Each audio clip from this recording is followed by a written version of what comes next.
और अज नाम है भगवान का।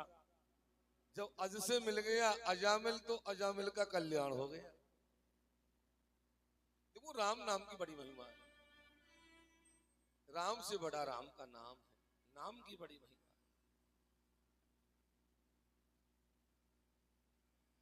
जब भगवान राम ने समुद्र पर सेतु बनाया, रावण को पता चला कि अरे राम तो समुद्र पर सेतु बना रहे, पत्थर पानी में तैर रहे।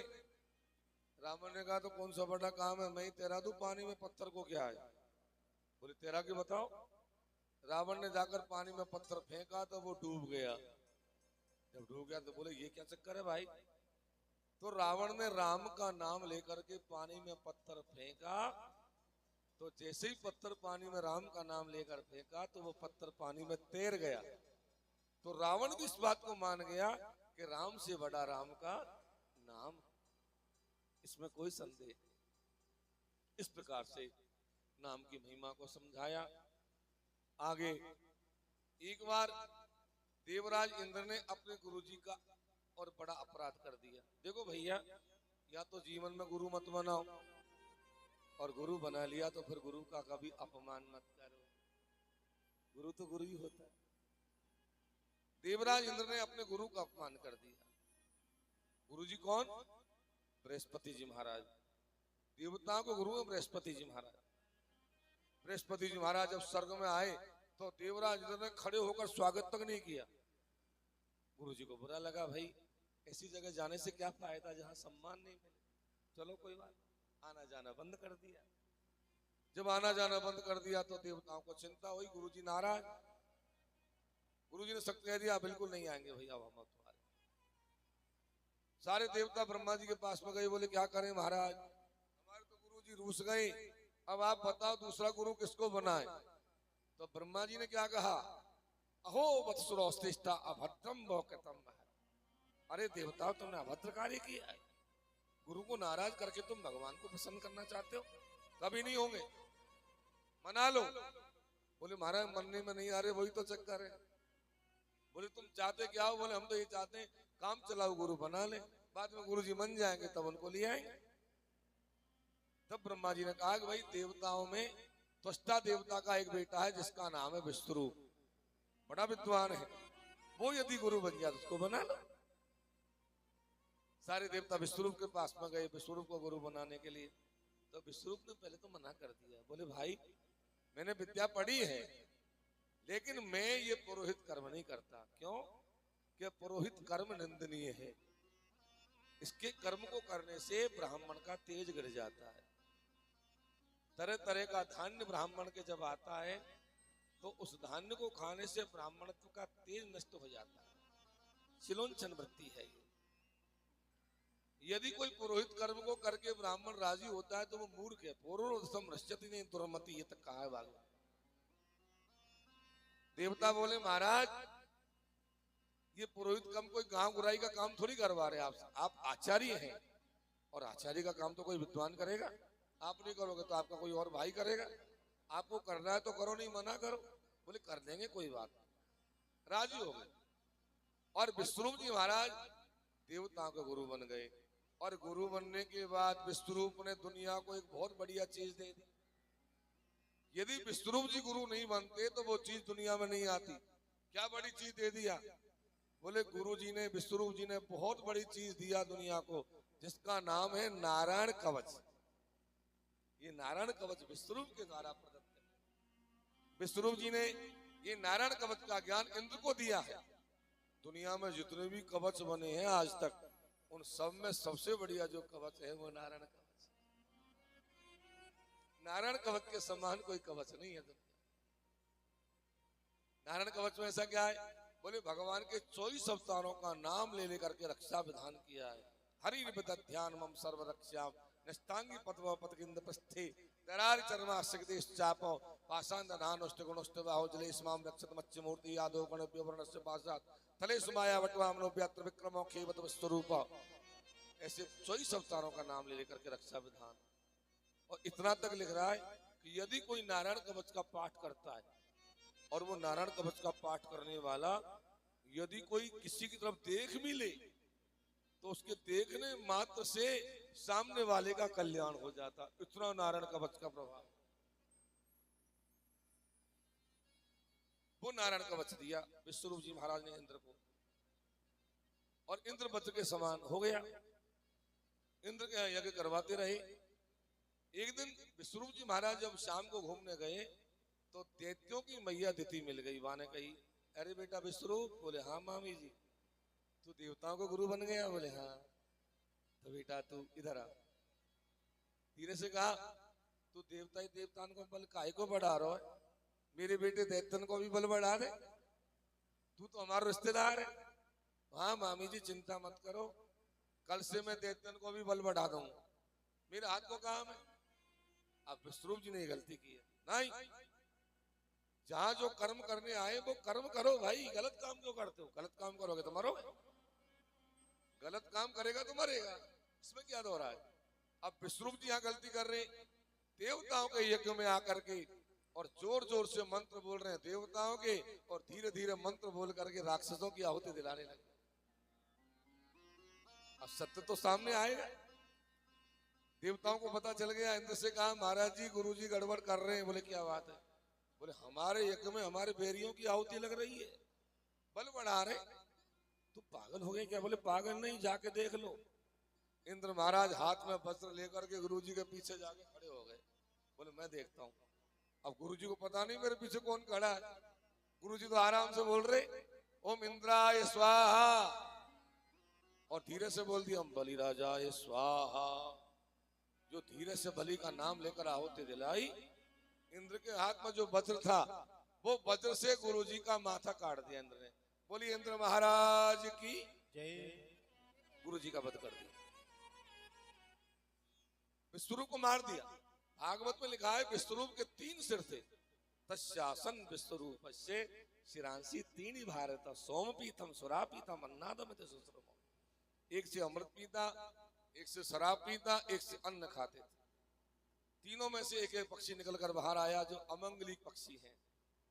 अब ब्राह्मण को मारोगे तो ब्रह्म हत्या लगेगी। वो ब्रह्म हत्या चांडाली बन करके इंद्र को खाने दौड़ी। इंद्र दौड़ करके भगवान विष्णु के पास में गया, और विष्णु भगवान ने वो ब्रह्म हत्या को 4 जगह बांट दिया। 4 जगह कहाँ बांट दिया? एक तो पृथ्वी को बांट दिया, एक जल को बांट दिया, एक पेड़ को बांट दिया, एक स्त्री को बांट दिया। ये ब्रह्म हत्या है। पृथ्वी पे आपने देखा होगा नदियों के किनारे सफेद सफेद क्षार पड़ा रहता है जो जमीन को बंजर कर देता है, वो ब्रह्म हत्या है। पेड़ में जो गोंद निकलता है वो ब्रह्म हत्या है, खाना निषेध है। और पानी में जो हरे रंग की कजी छाती है वो ब्रह्म हत्या है। पानी में नहाने जाओ, नदी तालाब में कभी भी जाओ तो थोड़ा हिला करके नहाना चाहिए, ब्रह्म हत्या को हटा करके नहाना चाहिए। और स्त्री के अंदर जो मासिक धर्म आता है महीने के महीने, वो मासिक धर्म ब्रह्म हत्या है।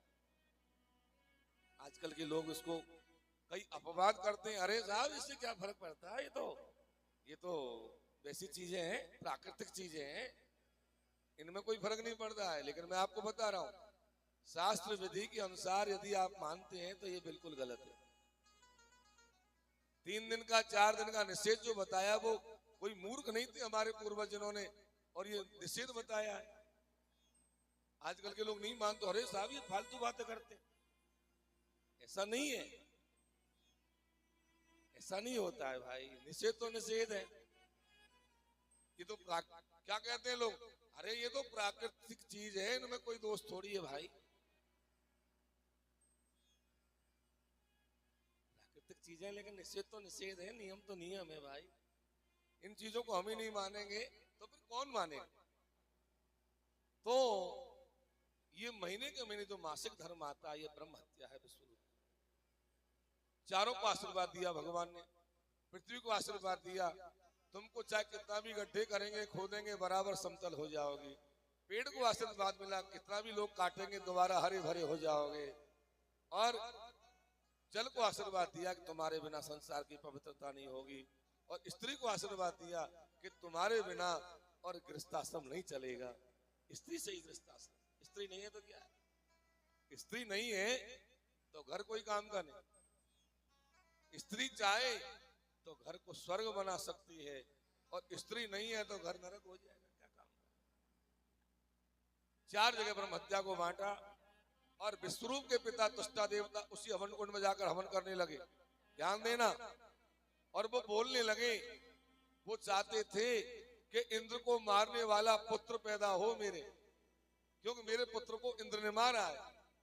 लेकिन संस्कृत भाषा के बोलने के उच्चारण में यदि जरा सी भी और बोलने की भी गलती हो जाती है, उच्चारण की भी गलती हो जाती है, तो शब्द का अर्थ बदल जाता है। क्या बोलना चाहते थे? इंद्र शत्रु विवर्धस्व मां चिरंजयी विद्विषम। इंद्र को मारने वाला पुत्र पैदा हो जाए, लेकिन ईश्वर की गलती होने मात्र से अर्थ बदल गया। क्या अर्थ लग गया? कि इंद्र के द्वारा मरने वाला पुत्र पैदा, मारने वाले की जगह मरने वाला अर्थ हो गया। जब ये अर्थ निकल गया तो उसी हवन कुंड में से एक बेटा पैदा हो गया, जो 5 हाथ रोजाना लंबा बढ़ता था। तमिष मात्रम दिने दिने वृत्तासुर नाम पड़ गया। ये वृत्तासुर बहुत ज्यादा परेशान करने लगा देवताओं को। सारे देवता भगवान के पास में गए, बोले प्रभु बचाओ, क्या करें? भगवान बोले भैया वृत्तासुर से मैं लड़ाई तो कर नहीं सकता, हाँ तुमको उपाय बता सकता हूं। बोले बताओ महाराज। बोले वृत्तासुर मरेगा तो केवल, और ये एक ऋषि हैं जिनका नाम है, क्या नाम है?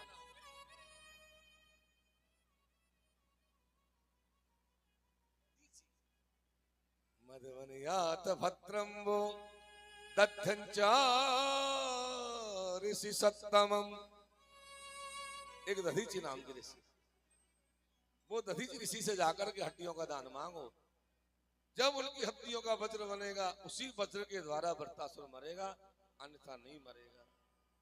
सारे देवता लोग दधीचि महाराज के पास में हड्डियों का दान मांगने गए। हमारे देश में ऐसे ऐसे परोपकारी संत हुए जिन्होंने हड्डियों का दान कर दिया, अपने शरीर का दान कर दिया, मांस का दान कर दिया, आयु का दान कर दिया। हड्डियों के द्वारा वज्र बना। वज्र जब तैयार हो गया तब देवता और दानवों का महासंग्राम हुआ। कहाँ हुआ? नर्मदा जी के किनारे ओंकारेश्वर के पास में वहां युद्ध हुआ। ततोस्वराणाम असो रण परम दारुणम। जब यह युद्ध हुआ, वृत्तासुर लड़ने गया, इंद्र सामने आया तो बहुत युद्ध हुआ। युद्ध में वृत्तासुर जब सामने आया तो वृत्तासुर ने बहुत सुंदर 12 मंत्रों में भगवान की वंदना की है। ये भागवत के जो श्लोक है वो वृत्त भागवत है। 4 श्लोकों में तो गजब कर दिया वृत्तासुर।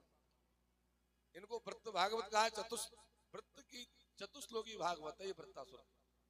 जरा ध्यान से सुनो क्या कह रहा वृत्तासुर।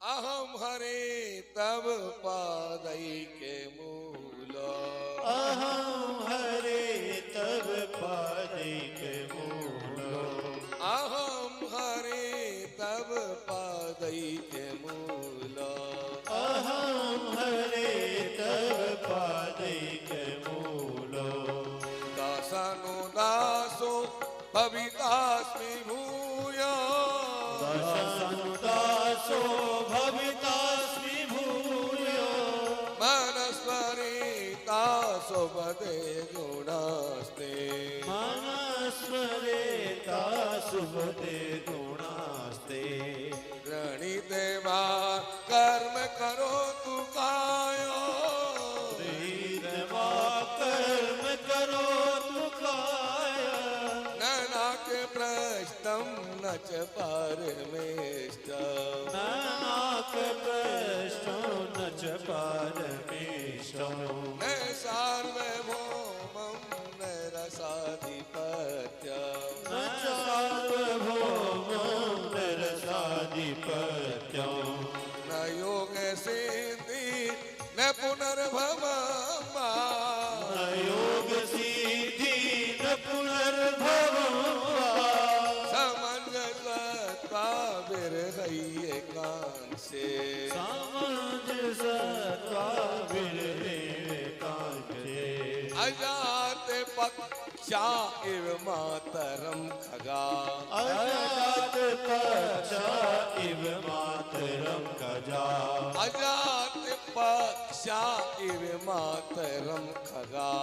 अजात पक्षा इव मातरम खगा। धन्यम यथा पश्यतुराक्षुनाता। धन्यम यथा पश्यतुराक्षुनाता। प्रियं प्रियेभ्यो व्यसुतं विषैणा। प्रियं प्रियेभ्यो व्यसनं विषण्णा। मनोरमेन्दा चरिदक्षदेवा। मनोरमेता चरिदक्षदेवा। अहं हरे तव पादैके मूलो। अहं हरे तव पादैके मूलो।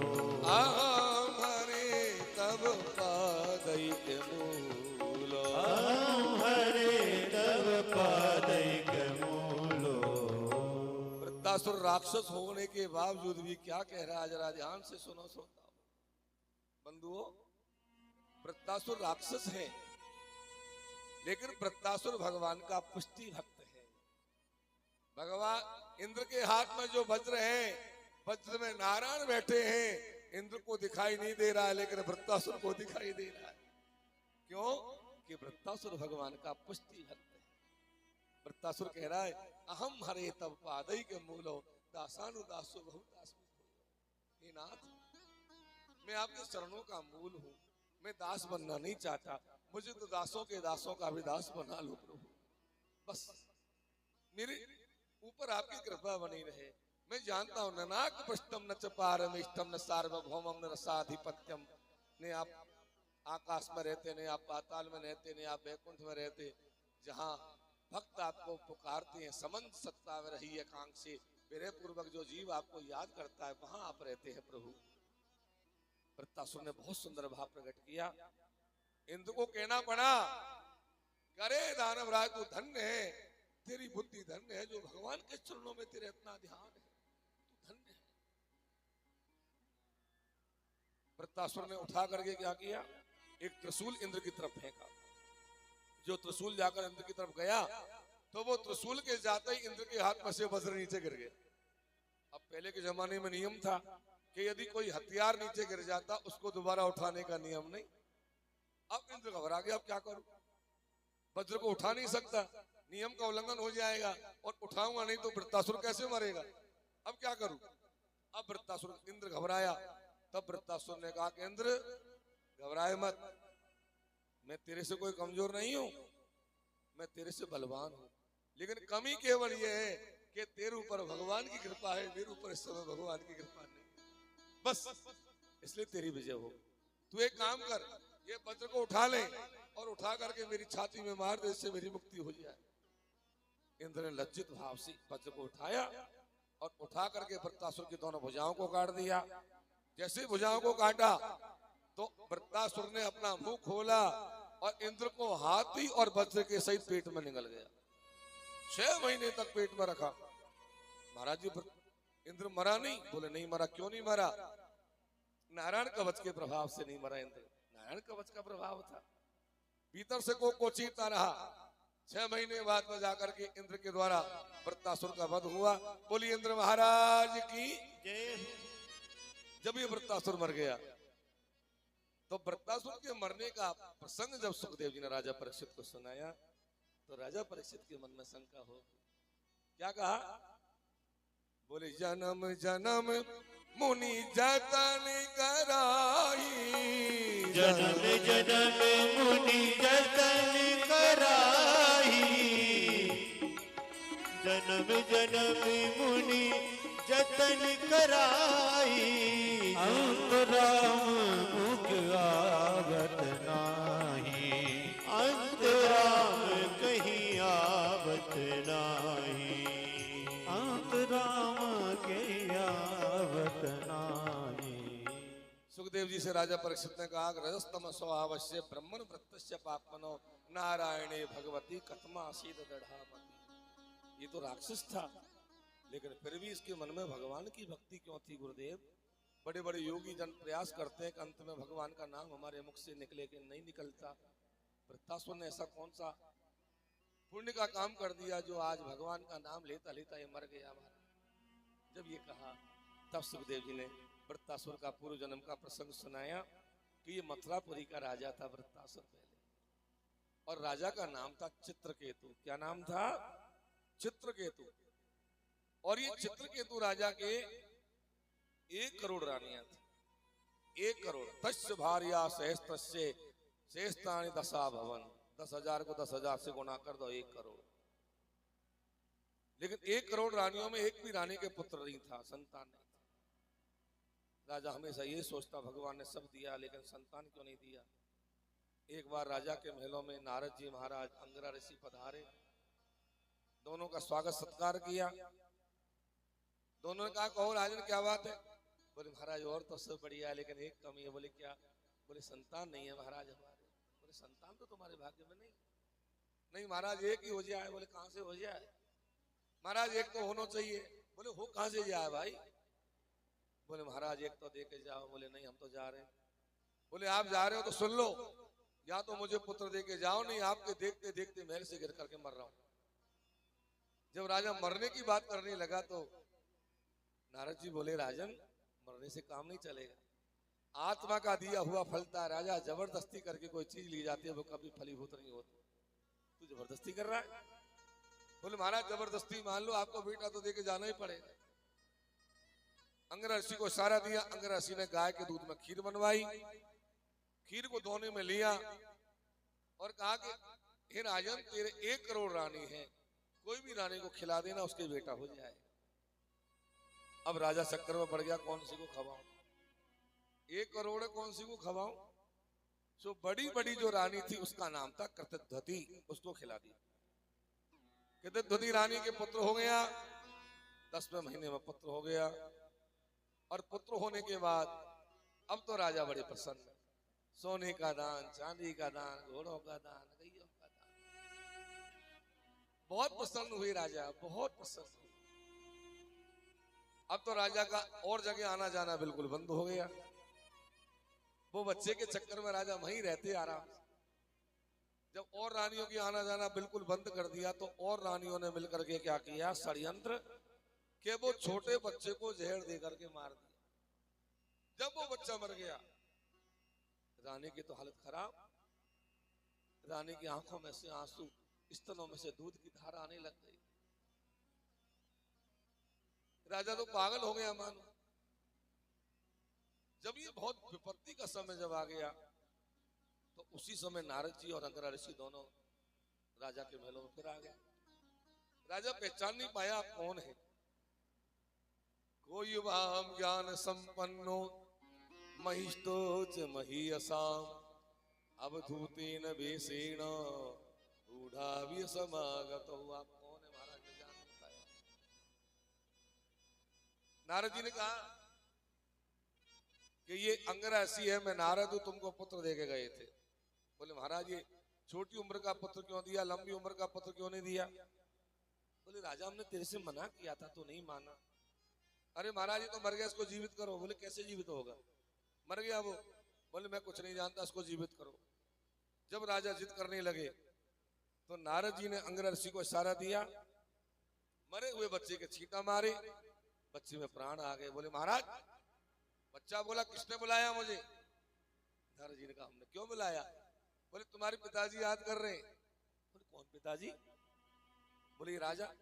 तो बच्चे ने राजा की तरफ देख, आप पिताजी मेरे? अरे राजा, नहीं जाने कितने जन्मों में तुम हमारे पिता बन गए, नहीं जाने कितने जन्म हम तुम्हारे पिता बन गए। हम तो जीव हैं, हम एक आत्मा है, हमारा कोई पिता नहीं। जीव का आत्मा का शरीर से तब तक संबंध है जब तक उसमें प्राण है। प्राण निकलने के बाद क्या लेना देना? कोई मतलब नहीं, हमारा कोई मतलब नहीं। राजा से कही राज में क्या करें? बोले राजा ने हाथ जोड़ दिए। बोले जाने दो महाराज, बस हो गया काम, अब मैं समझ गया। बच्चे को वापस कर दिया, जीव को वापस भेज दिया। राजा को शेष तोषणी विद्या का ज्ञान दिया नारद जी ने, बहुत सुंदर ज्ञान दिया। राजा ने जीवन भर भगवान का भजन किया। अंत में राजा विमान में बैठ करके बैकुंठ जा रहा था तो ये विमान उड़ता उड़ता कैलाश पर्वत पर होके जाने लगा। तो कैलाश पर्वत पर राजा ने क्या देखा कि महादेव जी महाराज सभा में बैठे हैं और पार्वती को अपने और शरीर पर बैठा रखा है। जब महादेव और पार्वती को ऐसे देखा तो चित्रकेतु राजा ने कहा कि देखो रे देखो, महादेव को शर्म नहीं आती, ये श्लोक गुरु साक्षात धर्म वक्ता शरीर नाम आस्थि मुख्य सभायाम भाई मिथुनी भूय भार्यया। ये धर्म के लोग गुरु बन रहे हैं और शर्म नहीं आती पत्नी को भरी सभा में लेकर के बैठे ऐसे। जब ये कहा तो महादेव जी ने तो कोई बात पर ध्यान नहीं दिया, लेकिन पार्वती ने ध्यान दे दिया। बोले कौन है ये? बोले चित्रकेतु राजा। बोले कहाँ जा रहा है? बोले वैकुंठ में जा रहा है। बोले नहीं, ये वैकुंठ नहीं जाएगा, ये एक जन्म को राक्षस बन जाएगा। महादेव में दोष देखने वाला वैकुंठ कैसे जा सकता? चित्रकेतु राजा वापस आया, पार्वती के चरणों में गिर गया। बोले माँ मैंने बहुत बड़ा अपराध कर दिया। अब माँ तो माई होती है, माँ को दया आ गई। अरे तेने ऐसा क्यों किया? बोले माँ मेरे से गलती हो गई, माफ कर दो। बोले बेटा तुझे राक्षस तो बनना पड़ेगा। बोले कोई बात नहीं माँ। बोले मैं आशीर्वाद देती हूँ, तू राक्षस बनेगा लेकिन तेरे मन में भगवान की भक्ति विराजमान रहेगी और तू भगवान का नाम लेता लेता भगवान के धाम को चला जाएगा। सुखदेव जी कहते राजन, वही चित्रकेतु राजा आकर के राक्षस बना वृत्तासुर, और वृत्तासुर भगवान का नाम लेते लेते लेते लेते भगवान के धाम को चला गया। चित्रकेतु उपाख्यान सुनाया। आगे मर्दगण आदि की उत्पत्ति का प्रसंग सुनाने के बाद पुंसवन व्रत की विधि बताई। यहाँ छठे स्कंद की अंतिम अध्याय में पुंसवन व्रत की विधि बताई है कि कैसे पुंसवन व्रत किया जाता है। अघेन के महीने में पुंसवन व्रत किया जाता है। जिनको पुत्र की कामना हो और वो स्त्री गाय के दूध में और खीर आदि बना करके प्रसाद ग्रहण करे एक समय, तो पुंसवन व्रत के द्वारा और पुत्र की प्राप्ति हो जाती है। सातवें स्कंद में राजा परीक्षित ने हाथ जोड़कर प्रश्न किया कि सम प्रिय सुहद ब्रह्मन भूतानां भगवान स्वयं इंद्रस्यार्थी कथम दैत्या नवधीत विषमो यथा। गुरुजी मैंने एक बात जान लिया। बोले क्या? बोले भगवान को कहते हैं समदर्शी, लेकिन काय के समदर्शी है? भगवान तो भेदभाव कर भी बारे। बोले कैसे? देवता को बचा लिया, दानव को डुबो दिया, देवता को उबार दिया, दानव को उठा दिया, ये क्या? सुखदेव जी बोले क्या कह रहा राजा तुम? बोले सही तो कह रहा हूं, भगवान का यही तो काम है, पक्षपात। सुखदेव जी बोले नहीं राजा तू गलत कह रहा। भगवान कभी पक्षपात नहीं करते। जब भगवान सतोगुणी अवतार धारण करते हैं तो केवल देवताओं की रक्षा करते हैं। जब रजोगुणी अवतार धारण करते हैं तो देवता दानवों की रक्षा करते हैं, और तमोगुणी अवतार जब धारण करते हैं तो देवता राक्षस किन्नर सबकी रक्षा करते हैं। भगवान ये कहते हैं कि भाई मेरा ध्यान करो, बस चाहे किसी भी भाव से करो, कैसे भी करो, पर मेरा ध्यान होना चाहिए। कामाते साथ भया स्नेहात यथा भक्तेश्वरे मन। चाहे काम की भावना से करो, चाहे बैर की भावना से करो, चाहे डर की भावना से करो, चाहे स्नेह की भावना से करो। गोपियों ने काम की भावना से तो नहीं किया, गोपियों ने प्रेम की भावना से भगवान को याद किया। गोपियों कामात भयात कंसो, कंस ने तो भय की भावना से भगवान को याद किया। अरे नंद बाबा यशोदा ने स्नेह भाव से भगवान को याद किया, और शिशुपाल ने तो और बैर भाव से भगवान को याद किया। बैर भाव से शिशुपाल का भी कल्याण कर दिया भगवान। जिस समय शिशुपाल का कल्याण किया रासु यज्ञ में, तो 100 गाली दिया, और 100 गाली तक भगवान ने माफ किया। 100 के बाद जब गाली बकने लगा, भगवान ने अपने सुदर्शन चक्र के द्वारा शिशुपाल का माथा काट दिया। माथा काटना कोई बड़ी बात नहीं, लेकिन आश्चर्य तो तब हुआ जब शिशुपाल के शरीर में से एक ज्योति निकली, और वो ज्योति चलती चलती आई और वो आ करके नारायण में मिल गई। सबके देखते देखते आत्मा परमात्मा में लीन हो गई। इसको कहते हैं सायुज्य मुक्ति। शिशुपाल तो सायुज्य मुक्ति को प्राप्त हो गया। ये भगवान के वैकुंठ का पार्षद था। पहले जन्म में बना हिरण्यकश्यपु, भगवान नरसिंह ने मारा। दूसरे जन्म में बना ये रावण, भगवान श्री राम ने मारा। और तीसरे जन्म में आकर के बना शिशुपाल। आज भगवान श्री कृष्ण के सुदर्शन चक्र के द्वारा इसका उद्धार हो गया। राजा परीक्षित ने कहा गुरुजी आपने 12 भगवान का प्रसंग तो सुना दिया, लेकिन आपने नरसिंह अवतार का प्रसंग नहीं सुनाया। कैसे हिरण्यकश्यपु ने भगवान से बैर किया और कैसे प्रहलाद को बीच में लिया, ये प्रसंग थोड़ा सुनाओ गुरुदेव। जब ये कहा तब सुखदेव जी 7वें स्कंद, देखो 7वां जो स्कंद है वो भक्ति का स्कंद। हमारे चैतन्य महाप्रभु जी और बंगाल में रहते थे, तो जगन्नाथपुरी में चैतन्य महाप्रभु श्रीमद् भागवत के 7वें स्कंद का पाठ करते थे रोजाना डेली। 7वां स्कंद बड़ा प्यारा है। और श्रीमद् भगवत गीता की 7वीं अध्याय का पाठ करने से, और इस पितृपक्ष में इस समय जो चल रहा है पितृपक्ष, इसमें श्रीमद् भगवत गीता की 7वें अध्याय का पाठ आप अपने पितरियों को सुनाओ रोजाना, बड़ी अच्छी चीज। यदि ज्यादा नहीं बने तो, ज्यादा बने तो बहुत अच्छी बात है, 11वीं करो, 12वीं भक्ति की अध्याय है, 11वीं अध्याय विश्वरूप दर्शन है, 12वीं भक्ति की अध्याय है, लेकिन ज्यादा नहीं बने तो 7वीं अध्याय का पाठ अपने पितरियों को रोजाना सुनाओ। ज्यादा करो तो बहुत बढ़िया। तो 7वें स्कंद में भक्ति है और श्रीमद् भगवत गीता की 7वें अध्याय में पितरियों की मुक्ति की जो कामना है वो पूर्ण होती है। अब सुखदेव जी महाराज सुनाने लगे कि जब भगवान ने बराह रूप धारण करके हिरण्याक्ष नाम के दैत्य का वध कर दिया, हिरण्यकश्यपु के भाई का, हिरण्यकश्यपु तपस्या छोड़ करके आया, अपने भाई की पत्नी को धैर्य बंधाया, माँ को धैर्य बंधाया कि माँ हमारा भाई हिरण्याक्ष वीर था, विष्णु ने छल करके मारा है, जब तक मैं विष्णु से बदला नहीं ले लूंगा मैं चैन से बैठने वाला थोड़ी हूं।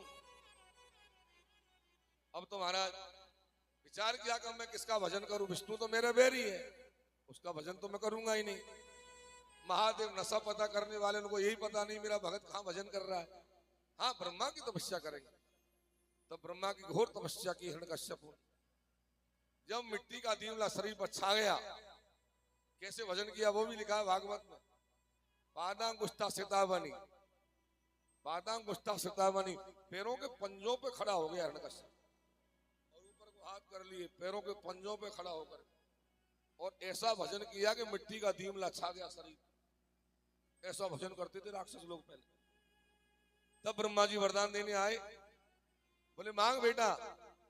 पहले स्तुति गाई, फिर कहा कि मुझे अजर अमर होना है। बोले अजर अमर का वरदान तो मैं नहीं दे सकता, ये पावर मेरे पास में नहीं है। बोले महाराज तो क्या दे सकते हो, और तेरी जैसे जो मांग ले।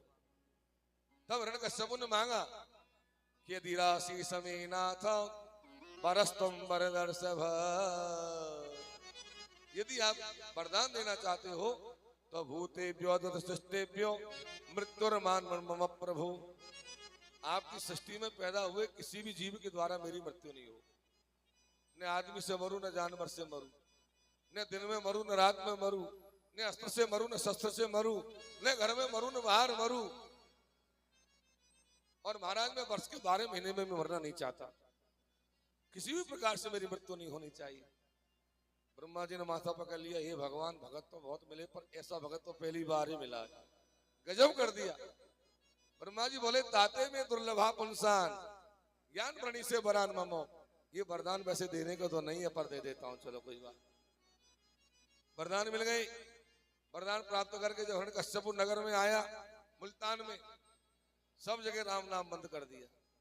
कोई भी यदि धर्म करता मिल जाए उसको मार दो, कोई महात्मा मिल जाए उसको मार दो, कोई पंडित जी मिल जाए उसको मार दो, कोई गाय पालन करता मिल जाए उसको मार दो। क्यों? हिरण्यकश्यपु ने कह दिया धर्मे मई च विद्वेषो, धर्म के और मेरे बैर है, धर्म से मेरे बैरी विष्णु का बल बढ़ता है। सब जगह हिरण्यकश्यपु की पूजा होने लग गई। हिरण्यकश्यपु ने और 71 युगों तक राज किया, 71 युगों तक, ऐसा मैंने पढ़ा। अब तो महाराज हिरण्यकश्यपु की पत्नी का नाम है कयाधु। कयाधु दानवी के 4 पुत्र हुए, संलाद, प्रागनुल्लाद, लाद और प्रहलाद।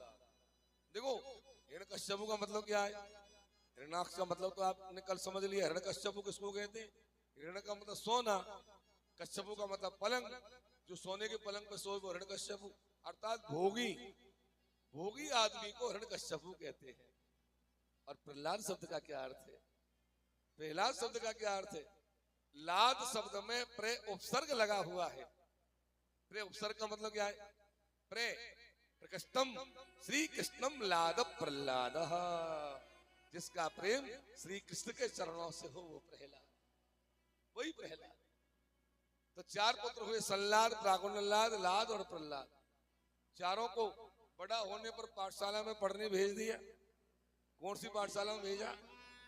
इनके गुरुजी थे संडामर, शुक्राचार्य जी के बेटे, उनकी यूनिवर्सिटी चलती थी, मां भेज दिया पढ़ने। चारों पुत्र चले गए। एक बार हिरण्यकश्यप पाठशाला में पहुंच गए। गुरुजी ने कहा प्रहलाद को बुलवाऊं? बोले बुलवाओ। प्रहलाद को बुलवाया, प्रहलाद जी आए। हिरण्यकश्यप ने माथे पे हाथ फेरा, बोले प्रहलाद कैसी पढ़ाई चल रही है? बोले अच्छी चल रही है। अच्छा एक बात बताओ प्रहलाद। बोले क्या? बोले ये बताओ अब तक तुमने क्या पढ़ा है? अब तक तुमने क्या पढ़ा है? पहली बार प्रहलाद से पूछा।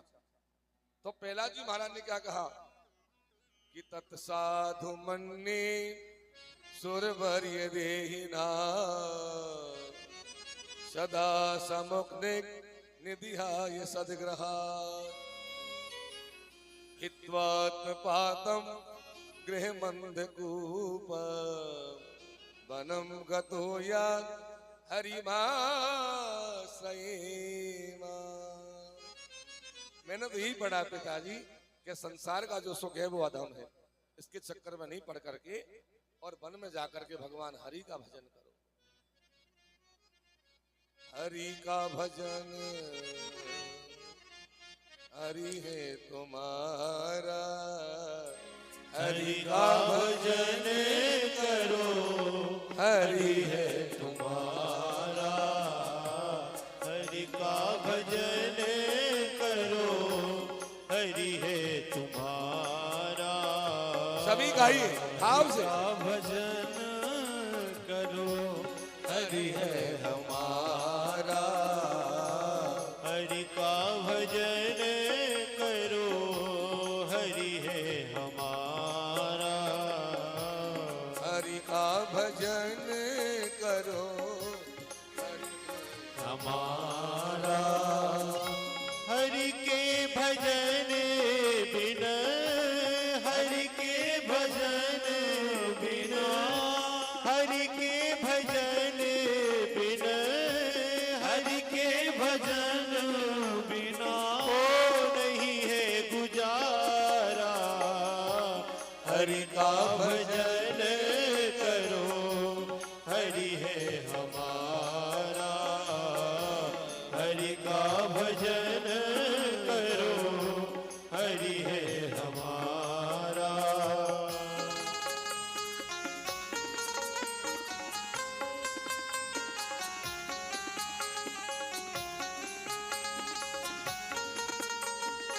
हरि बोल।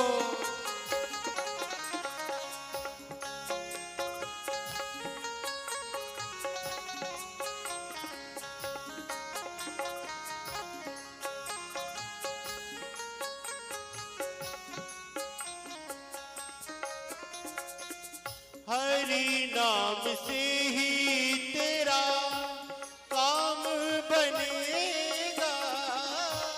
हरि नाम से ही तेरा काम बनेगा। हरि नाम ही तेरे साथ चलेगा। हरि नाम ही तेरे साथ चलेगा। हरि नाम लेने वाला, हरि नाम लेने वाला हरि का है प्यारा। हरि का भजन करो, हरि है हमारा। हरि का भजन करो, हरि है हमारा।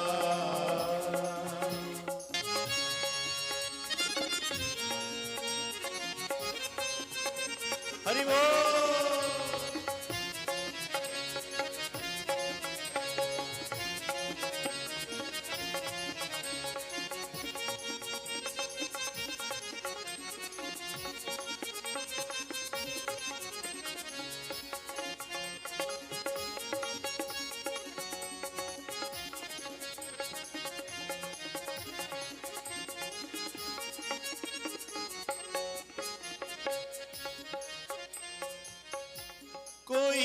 कहे राधे श्याम, कोई कहे सीताराम, कोई कहे राधे श्याम, कोई कहे सीताराम, कोई गिरधर गोपाल, कोई राधा माधव लाल, कोई गिरधर गोपाल, कोई राधा माधव लाल, कोई हरि दीन बंधु, कोई हरि करुणा सिंधु, कोई हरि दीन बंधु, कोई हरि करुणा सिंधु।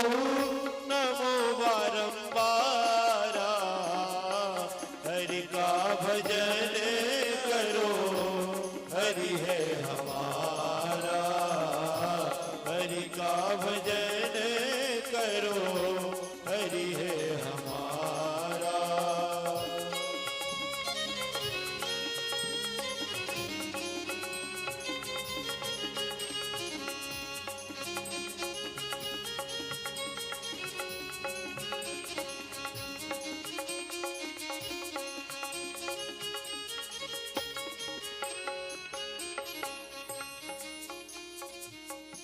सुख दुख भोगे जाओ, लेखा सब मिटाते जाओ, सुख दुख भोगे जाओ, लेखा जोखा मिटाते जाओ, हरि गुण गाते जाओ, हरि को रिझाते जाओ, हरि गुण गाते जाओ, हरि को निझाते जाओ। यही भक्ति यही योग, यही भक्ति यही योग, यही ज्ञान सारा। हरि का भजन करो, हरि है हमारा, हरि का भजन करो, हरि है हमारा, हरि का भजन करो, हरि है हमारा, हरि का भजन करो, हरि है हमारा, हरि है हमारा, हरि है हमारा। प्रहलाद जी ने कहा पिताजी हरि का भजन करो। कश्यप बोला वाह बेटा वाह, तू तो बहुत कुछ सीख गया। प्रहलाद जी को क्लास में भेज दिया, बोले जाओ। फिर हिरण्यकश्यप ने गुरुओं को बुलाया, मेरा बेटा क्या कह के गया मेरे से, भगवान का भजन करो, यही सिखाते हो तुम?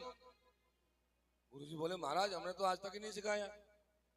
बोले पहली बार गलती किया है, दोबारा गलती किया तो तुम्हारी तनख्वाह बंद कर दूंगा, देश निकाला दे दूंगा।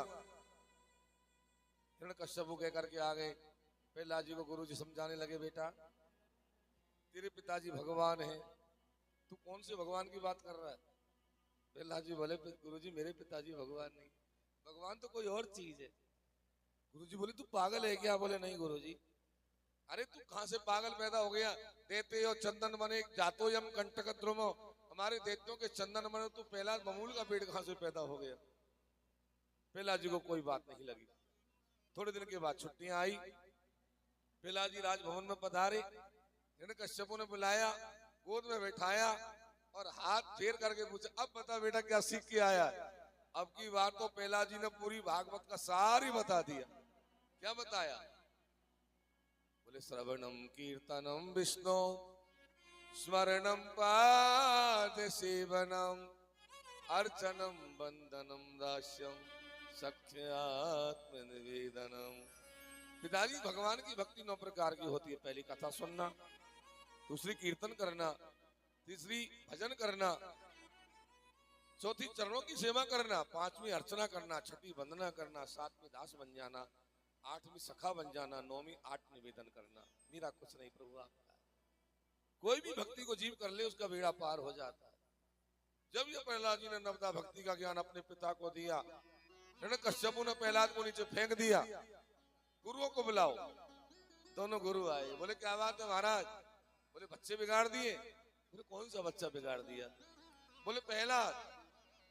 तो गुरुओं ने क्या कहा कि नेमत प्रणीता में पर प्रणीता सुतो वदत्ति तविंद्र शत्रु।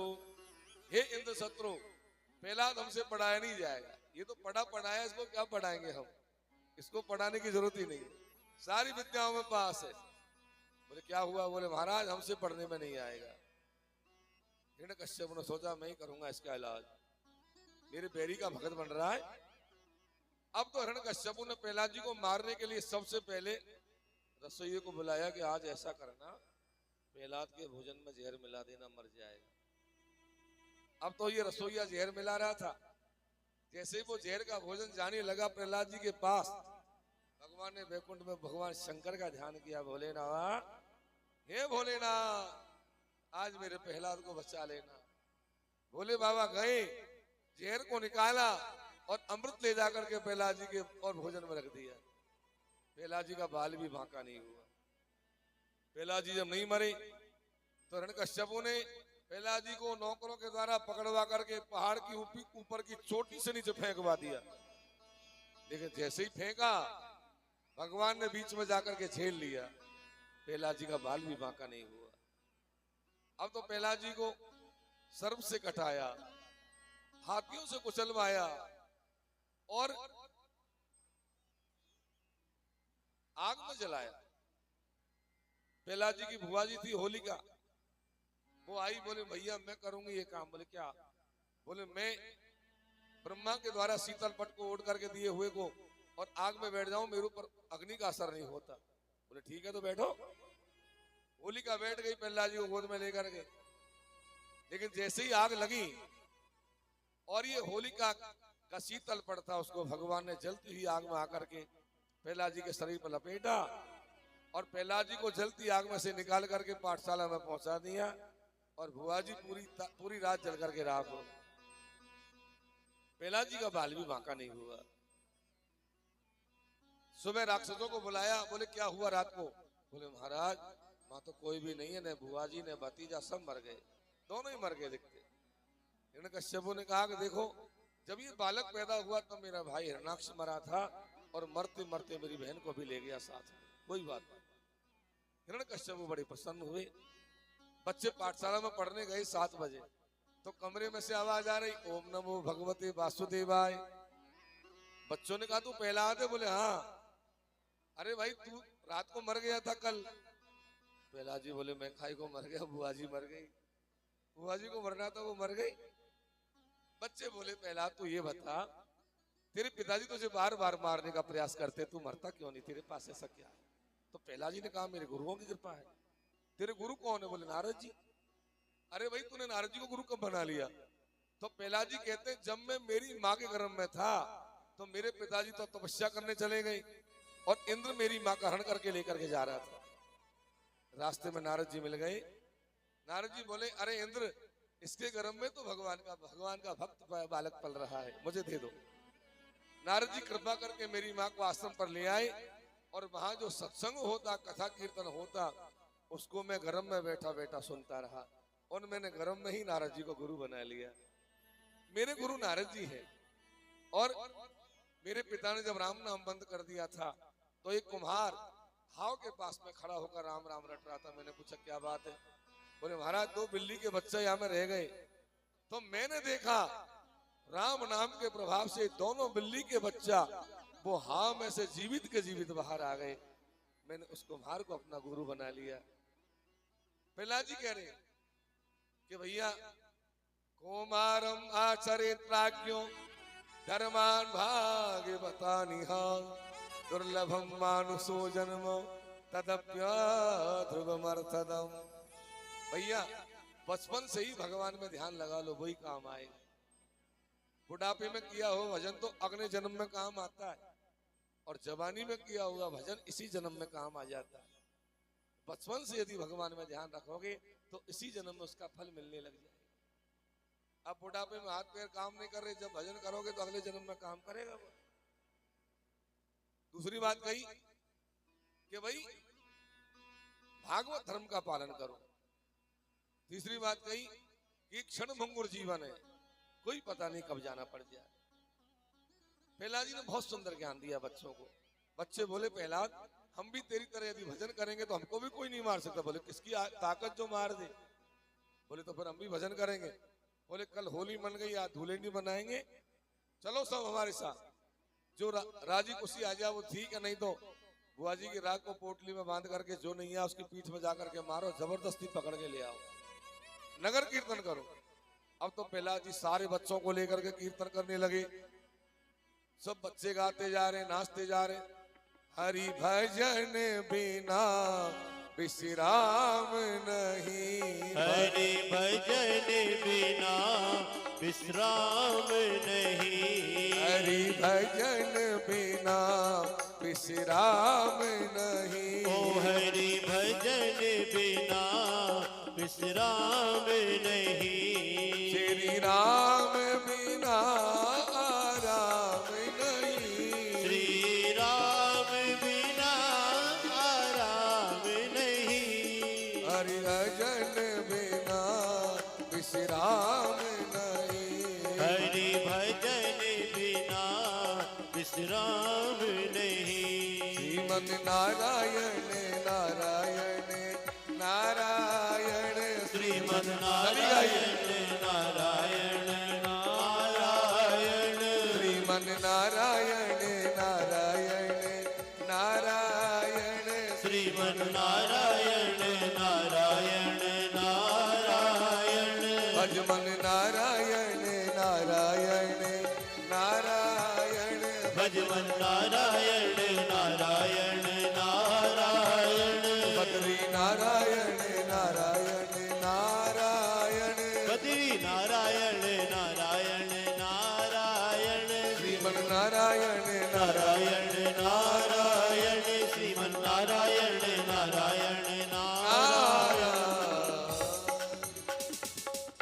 हजारों बच्चों को लेकर प्रहलाद जी जब नगर कीर्तन करते हुए आने लगे, राक्षसों ने जाकर हिरण्यकश्यप को समाचार सुनाया कि महाराज आज तो एक प्रहलाद के हजारों प्रहलाद बन गए, अब कौन कौन को रोकोगे महाराज।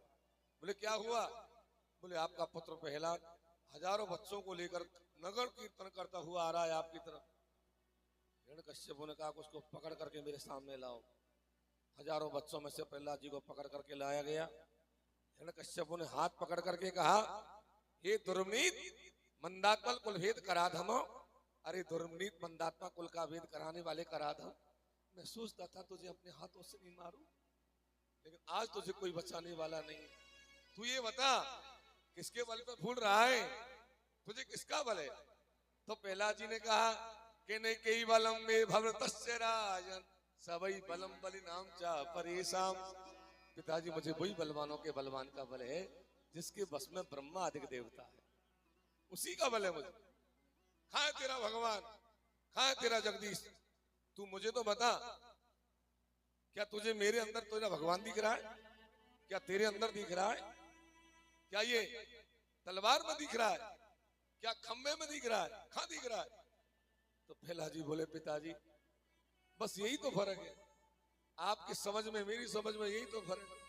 हरि व्यापक सर्वत्र समाना, हरि व्यापक सर्वत्र समाना, प्रेम ते प्रगट होई मैं जाना, प्रेम ते प्रगट होई में जाना, प्रेम ते प्रगट होई मैं जाना, प्रेम ते प्रगट होई में जाना।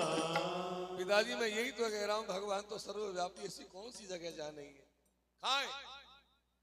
तो पिताजी से कहा हिरण्यकश्यप से पिताजी प्रहलाद जी ने बोले तो में मोह में खड़ग खम्भ में पूरे रहो जगदीश। पिताजी पूरे रहे जगदीश, आपके अंदर भी है मेरे अंदर भी है, तलवार में भी है तो खम्भे में भी, ऐसी कौन सी जगह जा भगवान। हिरण्यकश्यप ने कहा किस्तया मंद भाग युक्तो मदन्यो जगदीश्वरो वासो यदि सर्वत्व तस्मात् खम्भे न दृश्यते।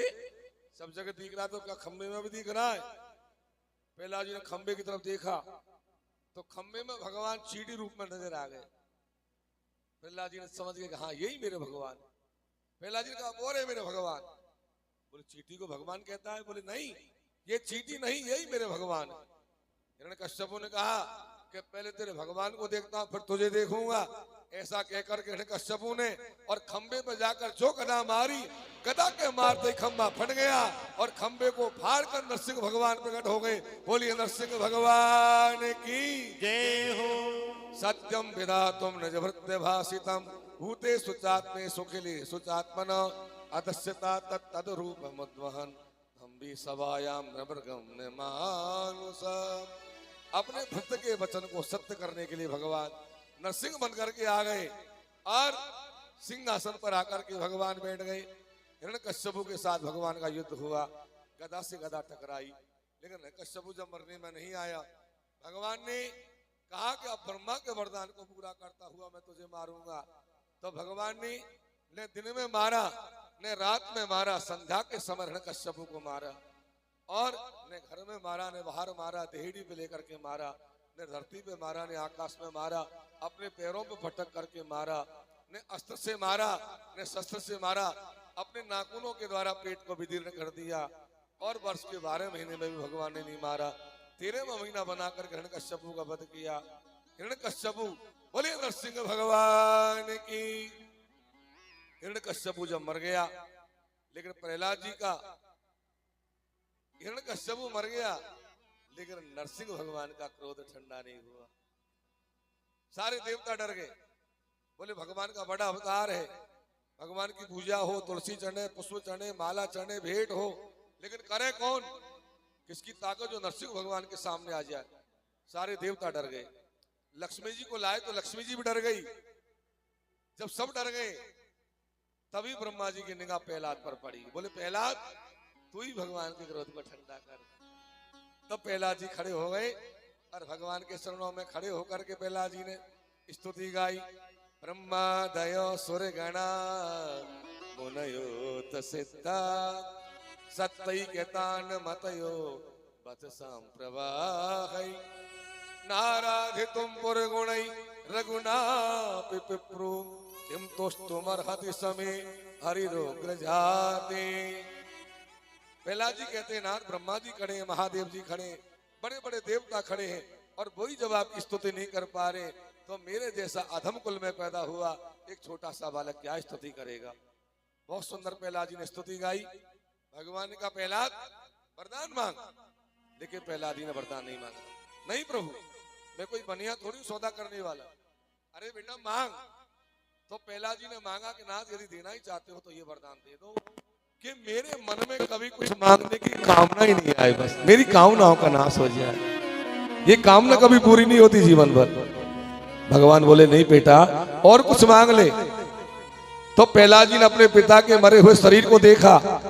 प्रहलाद जी बोले प्रभु मैंने सुना है कि यदि कोई आपका भजन नहीं करता आप उसको नरक में भेज दो। भगवान बोले हाँ, तो मेरे पिता ने आपका कभी भजन नहीं किया, लेकिन मैं तो यही मांगता हूं कि मेरे पिता को आप नरक में मत भेजना प्रभु।